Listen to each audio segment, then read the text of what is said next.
The Restless Kaiser from Modelling for Advantage was kind enough to send me a Leopard 2A5 sprue to review. It's taken me until now to get to have a look. The new West German releases advanced the Team Yankee timeline to the mid-90s.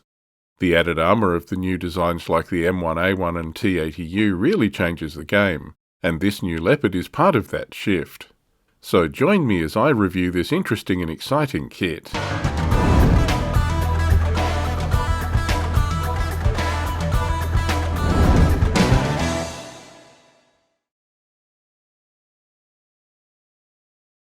This is the Leopard 2A5 Panzer Zug for West Germans in Team Yankee. The 2A5 kit represents an updated version of the Leopard 2 already in the game, and advances the game's timeline to the mid-90s. The Leopard 2 lineage stretches back to the 1970s, with the first tanks entering service in 1979. The design incorporated technologies developed during the failed joint US-German MBT-70 program. Sensors include thermal sights, which integrate with the laser rangefinder and digital fire control system.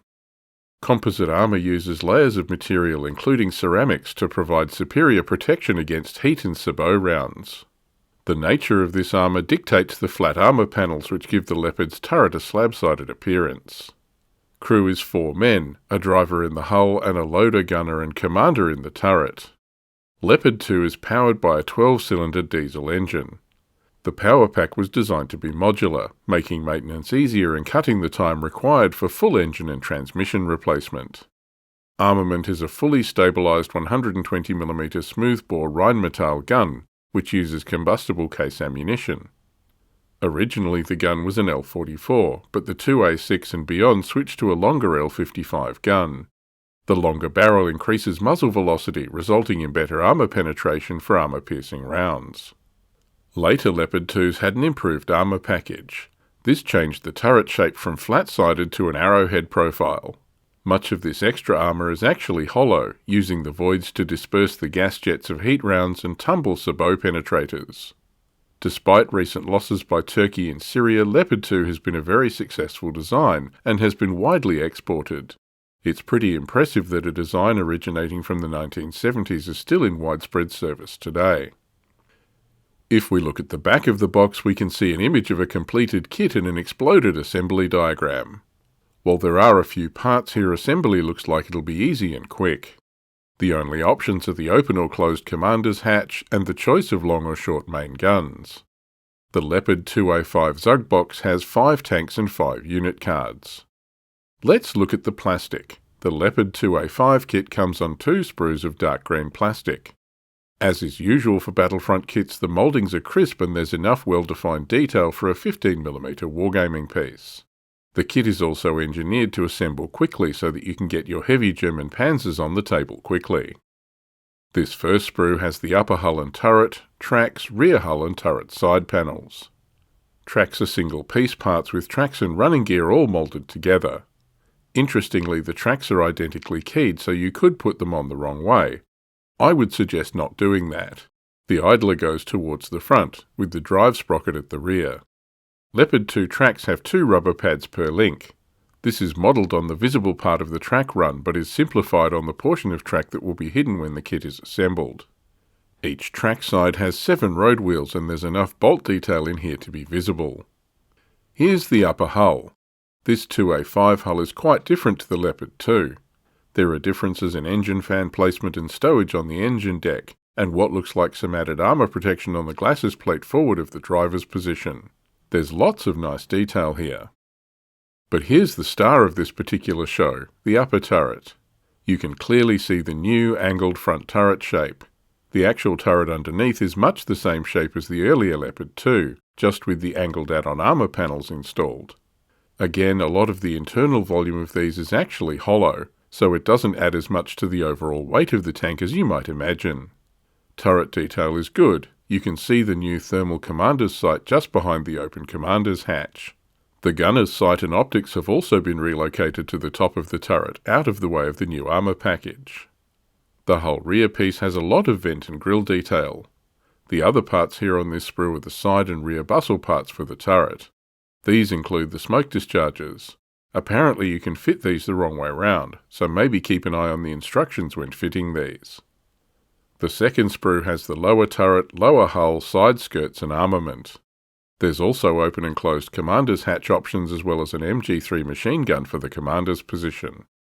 You get two main gun options. These are both 120mm Rheinmetall guns.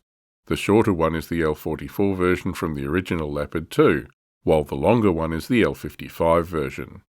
The longer gun gives a higher muzzle velocity which increases penetration. There are no stats for the L55 gun in Team Yankee yet, but including this option future-proofs this kit.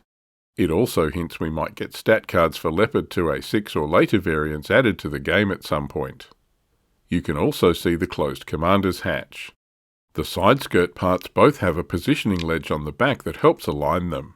There's also plenty of joining surfaces on the skirts to make a nice strong contact with the upper hull. It's important for a wargaming piece that the side skirts can withstand handling on the table. You can see the track keying on the lower hull piece. I'm not sure why Battlefront didn't go for differential keying here as they have done for most of their kits, but you should be okay with a bit of care. The lower turret piece includes the lower section of the angled turret armour. There's also the open commander's hatch and the loader's MG3. So that's all the parts for the Leopard 2A5 kit from Battlefront. Overall it's a nice kit with detail and moulding quality well up to Battlefront's usual standard. As you can see, it builds up to a nice kit. Parts fit is good and it assembles quickly and easily. Modern Battlefront kits are consistently good quality products with adequate detail and good sharp moulding. I was a bit surprised that they didn't key the left and right tracks differently. It shouldn't be a real problem, but differential keying just eliminates the possibility of error.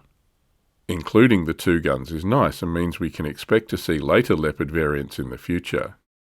So how will Leopard 2A5 go on the table? Let's have a look at the unit card. Leopard 2A5 is a tank unit with the cobham armour and thermal imaging rules. Cobham armour gives the Leopard side armour of 16 versus heat warheads. Thermal imaging allows you to roll 2 dice on the night visibility table and take the highest result. Courage is 4+, as is assault and counterattack. That gives you a 50-50 chance with any rolls with these stats. Skill is 3+, which is morale and remount. These are well-trained professional troops who'll stick with the fight and have a good chance to recover from being bailed out. They're also hit on a 4+, pretty standard for NATO troops. Front armour is a whopping 22, with side 13 and top 2. Don't forget that cobham armour means side armour is 16 against some weapons. I'll talk about this later, but many guns and missiles that were go-to solutions for tanks are now going to struggle. Leopard is fully stabilised, which gives it a 14-inch or 35cm move. Note that the cross-country dash is the same speed as road movement. Combine that with a 2+ cross and you have a very mobile and manoeuvrable system. The gun stat line is for the shorter L44 120mm Rheinmetall gun. Range is 40 inches or 100 centimetres, with a moving and halted rate of fire of 2, AT-22 and a 2+ firepower. Interestingly, that means a Leopard 2A5 can't kill another Leopard 2A5. The gun has the Advanced Stabiliser and Laser Rangefinder special rules. Advanced Stabiliser allows the main gun to fire if the Leopard makes a full 14-inch tactical move. Any weapons without this rule in their stat line can't fire if the tank tactical moves more than 10 inches. Laser Rangefinder means the main gun has no range penalty of firing at targets over 16 inches. The only other weapon stats here are the loader's MG, which can fire anti-air, and the coaxial gun, which can't. West Germans can field the Leopard 2A5 in the Leopard 2A5 Panzer Company, or as an option within the Leopard 2 Panzer Aufklärungscompany. This is a heavy armoured reconnaissance formation. The cost is a whopping 17 points per tank. You aren't going to fit too many of these into a 100-point list. Less than 6, in fact. I can see a lot of these being fielded in 2 tank platoons. Given how the morale rules work in Team Yankee, this is pretty fragile. Any losses and your nice heavy armour platoon starts to test to run away. Super tanks are all very nice, but it might be more prudent to have more cheaper tanks, even if they are individually less capable. But it might be worth the risk. Super tanks are hard to kill. The heavy armour on the newest wave of tanks is a real game changer for Team Yankee. Here it means the minimum front armour save for the Leopard 2A5 is 23. That negates a lot of go-to weapons like Milan and Spandrel. Unless you can get side shots, these just aren't going to make an impact. Opponents will need to be taking higher AT options like the Maverick, Hellfire, KH-25, TOW-2 and Spiral-2 missiles. Of course, many of these systems are airborne, so depending on air defence envelopes, these will be trying for side shots too. I'm not sure what effect this will ultimately have on the game. The only Team Yankee I've played with super tanks saw my challenges easily shrug off an East German list. We called the game after the last German unit that could even possibly bail my tanks burst into flame. But the small number of super tanks might be susceptible to swarms if they can manoeuvre for side shots, or break the rest of the formation and make the heavies run. Given the points you pay for the heavy tanks, that can leave the rest of your force a bit thin. You don't want them stuck in reserve. Anyway, that's the new plastic Leopard 2A5 kit for Team Yankee. It's a nice model that builds up into a great looking vehicle. The kit also has options like the longer barrel main gun that hint at even more playable Leopard 2 variants to come in the future. I guess whether you think this heavy hitter is worth the points is up to you. I really don't know. Thanks again to the Restless Kaiser and Modelling for Advantage for kindly supplying this sprue for review. Without that channel's generous support, I wouldn't be able to review these kits for you. Check them out for more reviews and battle reports. See you next time.